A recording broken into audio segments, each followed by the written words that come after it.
हरिओम प्यारे दोस्तों, तो आइए इस कहानी में हम सुनते हैं कि एक छोटे से मिट्टी के दिए ने इतने बड़े सूरज से क्या कहा, जो सूरज को भी उसके सामने हार माननी पड़ी।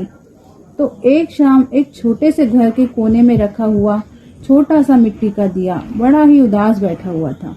उसी समय आसमान में चमकते हुए सूरज ने उसे देखा और हंसकर कहा, अरे छोटे दिए, तू इतनी सी रोशनी लेकर यहाँ बैठा है। देख, मैं पूरे ब्रह्मांड को रोशन करता हूँ और मेरे आगे तेरी इस हल्की सी रोशनी की क्या औकात है। मिट्टी का दिया चुप रहा, उसने कोई जवाब नहीं दिया। कुछ ही देर में शाम ढल गई और आसमान में काले काले बादल छा गए। मूसलाधार बारिश शुरू हो गई। तेज ठंडी हवाएं चलने लगी। तेज हवा और बारिश के सामने सूरज की रोशनी बादलों के पीछे छिप गई और चारों तरफ घना अंधेरा छा गया। तभी उस छोटे से घर के अंदर उसी छोटे से मिट्टी के दिए ने अपनी पूरी ताकत से लौ जलाई और पूरे कमरे को रोशन कर दिया। बाहर सूरज बेबस होकर बादलों में छिपा हुआ था और अंदर वह छोटा सा दिया एक पूरे घर के अंधेरे को दूर कर रहा था। अगली सुबह जब बारिश थमी तो सूरज ने दिए से कहा, कल रात को तो मैं हार गया था, लेकिन आज मैं फिर से आ गया हूँ और पूरी दुनिया में मेरी रोशनी चमक रही है।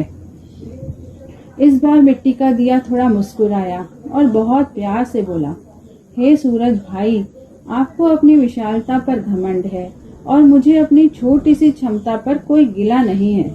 सच तो यह है कि दुनिया बहुत बड़ी है और हर किसी का अपना स्थान है। जब पूरी दुनिया में घना अंधेरा छा जाता है तब आपकी बड़ी रोशनी आसमान में रहती है, लेकिन उस छोटे से कमरे के अंधेरे को मिटाने के लिए मेरा छोटा सा दिया ही काम आता है। सूरज को समझ आ गया दोस्तों, इस दुनिया में कोई छोटा या बड़ा नहीं होता, हर इंसान का अपना महत्व होता है। इसलिए दोस्तों, खुद को कभी कम मत समझिए। समाज में अक्सर हम दूसरों की बड़ी सफलता देखकर खुद को छोटा या बेकार समझने लगते हैं।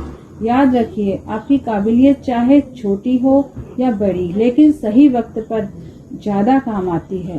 तो दोस्तों, आपको ये कहानी कैसी लगी मुझे जरूर बताएं कमेंट में, और मेरे इस चैनल को सब्सक्राइब करें जिसका नाम है दीदी की डायरी से। मैं ऐसे ही आपके लिए अच्छी अच्छी कहानियाँ संदेश भरी लेकर आती हूँ। थैंक यू सो मच दोस्तों।